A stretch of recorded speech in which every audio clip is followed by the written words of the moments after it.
So now we're going to use the normal distribution curve to answer a few of the questions in your book.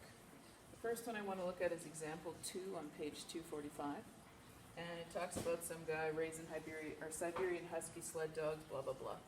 But what it tells us is that the mean of his sled dogs is that they weigh 52.5 pounds. So he added all of the weights of his dogs up, he divided by how many dogs he had, and he got a mean of 52.5 pounds. So we're going to write that here, that mu equals 52.5 pounds.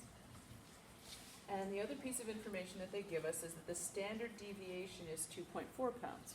That means when he figured out how different most of the data was from the mean, then the standard or the average difference was 2.4 pounds. So that's our little squiggly O. All right, so we can customize this standard deviation to fit this exact data. And the way that we want to do that is, I'm just going to use a different color, and I'm going to write in the amounts underneath of these values to show you how it works.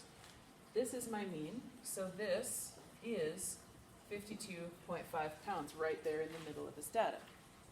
Now most of his data is going to fit within a few standard deviations of that. So this one, the mean plus 1 standard deviation is literally, I'm just going to go 52.5 plus 2.4. So I get 54.9.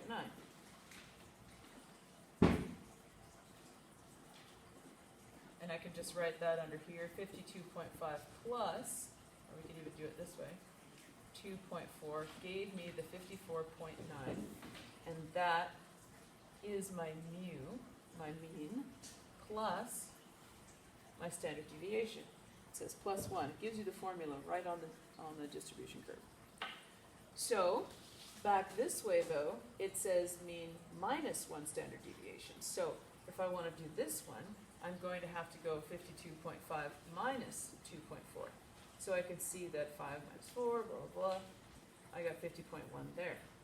So 50.1 is the point on his particular normal distribution graph. What that means is that 68% of his dogs are between 50.1 pounds and 54.9 pounds. So say he had 100 dogs. 68 of his dogs would weigh between roughly 50 and 55 pounds. So if he has 68 dogs, he's got a big operation. They're usually like, 20-ish maybe, but still the numbers are easier to work with that way. All right, so moving over one, this is the mean plus 2 standard deviations. Guess what we're going to do there? Yeah, we're going to add 2 standard deviations to the mean. So this one is 52.5 plus 2.4 plus 2.4. So we already know that this is 54.9, so we could have just done that, but whatever. I add that, turns out 57.3. So I put my 57.3 here. Then I go over here, and this is my mean minus 2 standard deviations, so I'm going to take 2 standard deviations away. I'm going to cheat a little bit because I've already taken 1 standard deviation away here, so I'm just going to take another one away to get my new data. So 1 minus 4 gives me 7, got to cross that out, that becomes a 9. You guys can use your calculators because I know you will anyway. 47.7 goes here. So that means that 95% of his dogs weigh between 47.7 pounds and 57.3 pounds. That's the bulk of his whole pack of dogs is going to be within that 10-pound range. Okay? Now he might have an incredibly fat dog, he might have a couple of skinny ones, and they fall outside of that range, and they're going to be in these parts. So to find out what the limits are on that data, before we get to the actual outliers, then we would have to add another standard deviation here and subtract another standard deviation here. So I'm just going to be a little bit lazy and add to what I already had here. 7, 9, 59, so 59.7 there. And I'm going to subtract another one from here. So 45.3.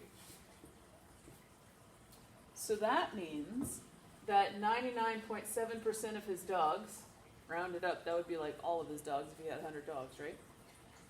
Would be between 45.3 and 59.7 pounds.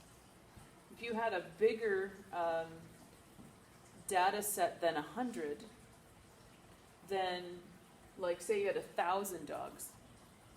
If I had 1,000 dogs, then 99.7% of 1,000 is 997, right? Which means 3 of his dogs would be outside of this range of data. They would be either skinnier than 45.3 pounds or heavier than 59.7 pounds. So you can see that you'd have to have a pretty big data set to even have data on these far ends. Most of it's just going to be here in the middle. All right. That's how we sketch the data. You can just kind of, if you're doing this yourself, you just sketch the curves kind of the way I did. Set up your little limits. Make sure that you've got enough lines, and just throw in these. 1 standard deviation, 2 standard deviation, 3 standard deviation on either side, and then customize your numbers. Go, what was my mean? And then add my standard deviations on this side, subtract my standard deviations on that side, and then once I've got that set up, I can analyze the data. If somebody's like, oh, well, what percentage of the dogs was between 50 and 55 pounds? And you'd be like, well, 50 pounds is here, 55 pounds is approximately here, so I can say that approximately 68% of the dogs was between 50 and 55 pounds. That's how we use the normal distribution curve to make conclusions about data.